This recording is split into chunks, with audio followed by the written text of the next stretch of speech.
Hello everybody and welcome back to RainBro Crafts. My name is Colton and today Zach will be making for you our Lingonberry Spice Soap. This soap is part of our micro autumn winter collection, which is launching the second Sunday in September. Say that 5 times fast. And it is a 3-bar collection that we're intending to last all of fall and winter, which is a little bit different than our previous model of releasing soaps the first of every month, which we've been doing since we started making soap back in 2021. The beginning of every single month, we launched a new collection. This way, you don't have to wait till the end of the month / beginning of the month to get your new soap. Also, we've gotten a lot of feedback that people wanted fall stuff earlier in the year, which, much to my dismay, we have caved to. I am very much of the mind to enjoy the time that you are currently living in, be present in the moment, but we will do what the customers want. Like I said, this soap is called Lingonberry Spice, and the fragrance oil is the same exact name. It's from Bramble Berry. It is an amazing berry fallish scent that behaves beautifully in soap. It does discolor to a light tan though, so do keep that in mind if you are making this soap or a similar soap with it. It also accelerates just a teeny tiny bit, more so at least than most of our other fragrance oils that we use. Not anything to be too concerned about, but it is worth noting, especially if you're doing like a lot of layers or intricate designs. This might not be the best fragrance choice for that. We will add in that fragrance oil along with some kaolin clay and then also some ultra sparkle gold mica, which we're using more as an accent piece. When this soap discolors to its intended color, it'll be really visible and really pretty.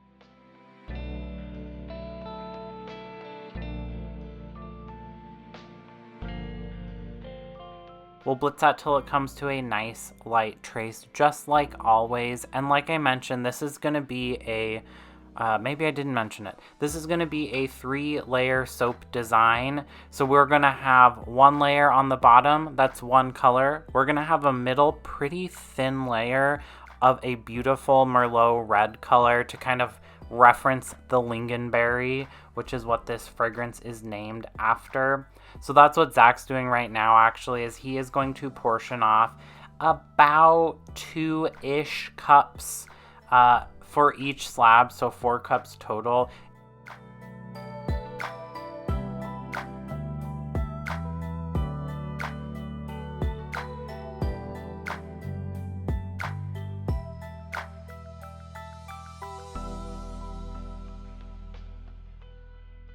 Once Zach has that soap batter portioned off, he will pour in a little bit of red mica. This is Merlot red mica, like I mentioned, suspended in just a little bit of oil from our soap oil blend into that container. He's not going to mix it up yet though, because when you mix in colors and things like that, it could potentially start your soap batter to come to trace a little bit quicker than you would want it to.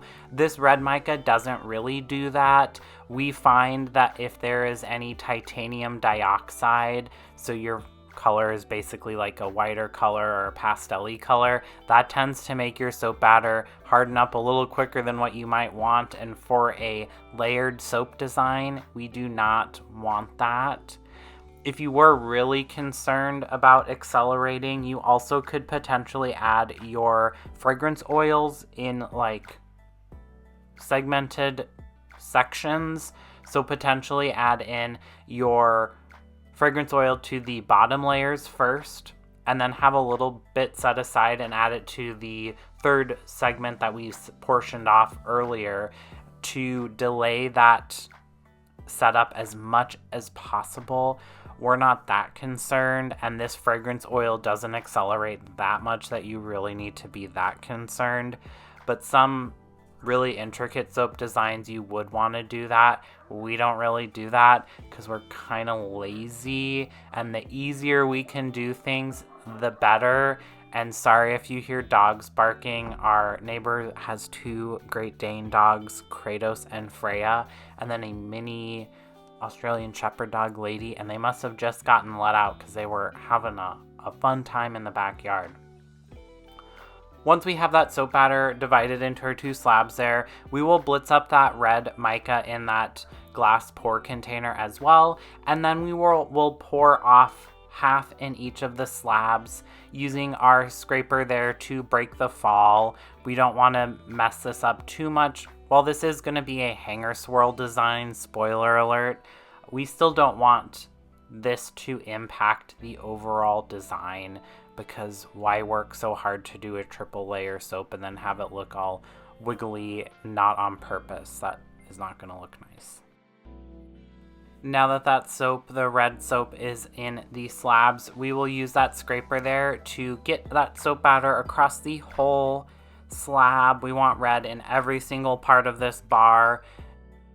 All right, and now that we have the layers flat-ish, we will blitz up a second batch of soap batter, same scent, with just some Ultra Sparkle Gold mica in it, and that's going to go on top of that red layer. We will again pour over our little scraper there to break the fall and not cause any undue damage to the layers below it. Again, we're going to do a hanger swirl, but this just ensures that every layer is nice and clean and crisp, and that ultimately gives you a much better end product.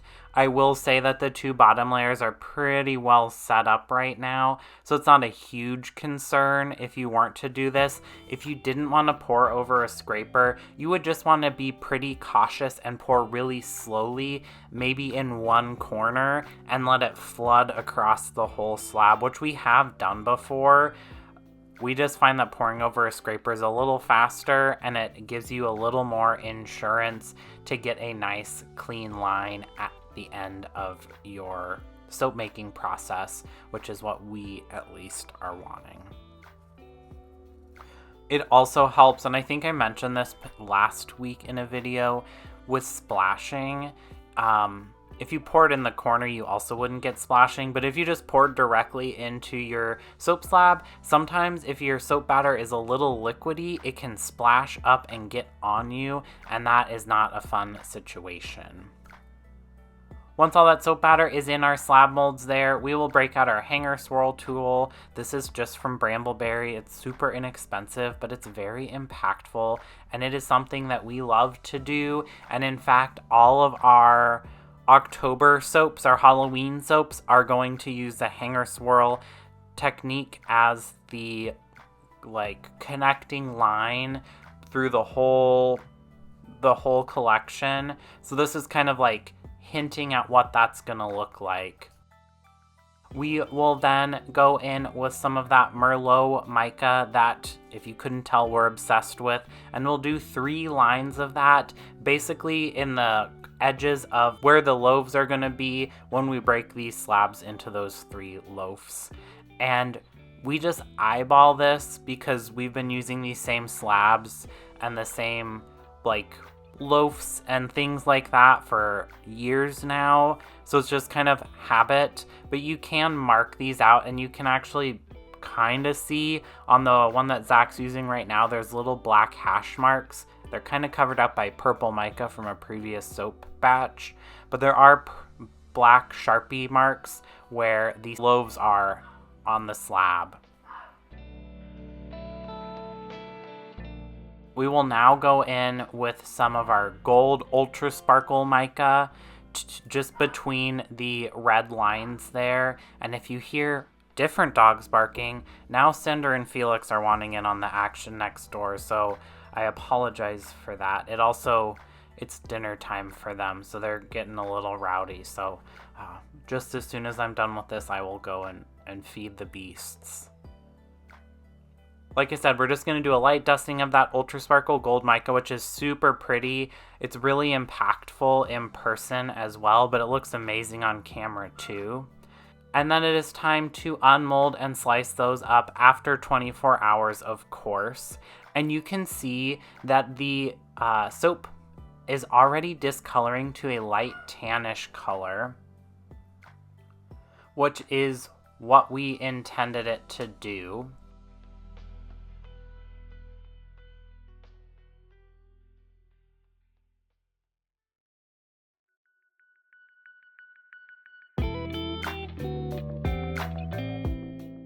The one crazy thing when you are watching these videos back, at least when I'm watching them back, is when you cut a hanger swirl designed soap, the edges, and you can see them, they're the ones that Zach is cutting right now, are so ugly. They don't look nice at all.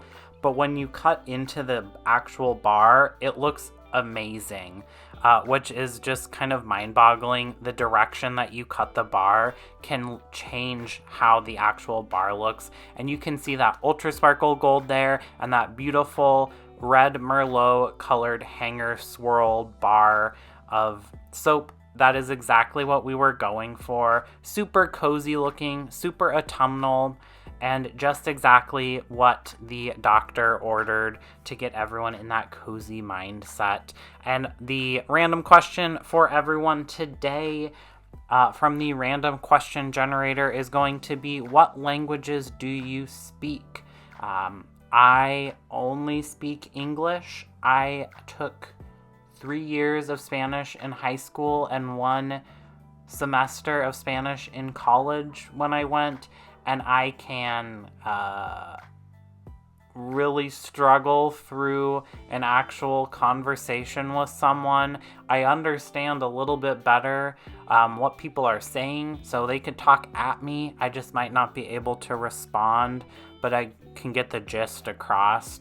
Zach is much better at speaking Spanish than I am. But yeah, answer that question down below. What languages do you speak? And maybe how did you learn to speak them? I'm always interested in that.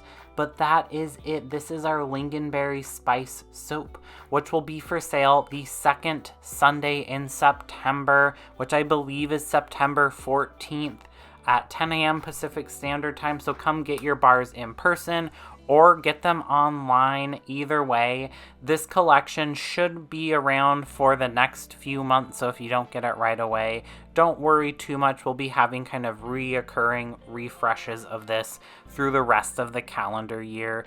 Thank you for watching. If you do want to support the channel and get soaps, candles, or bath bombs each and every month from us, check out our website, rainbrocrafts.com, for more details on that. If you do become a subscriber, you get to join this lovely group of people that are coming up on the screen right now. We'll put your name right on here, and we'll send you gifts each and every month as a show of appreciation. Thanks for watching. Don't forget to answer that question in the comment section down below. Subscribe to the video, thumbs it up, and also ring that bell icon. Thanks. Bye.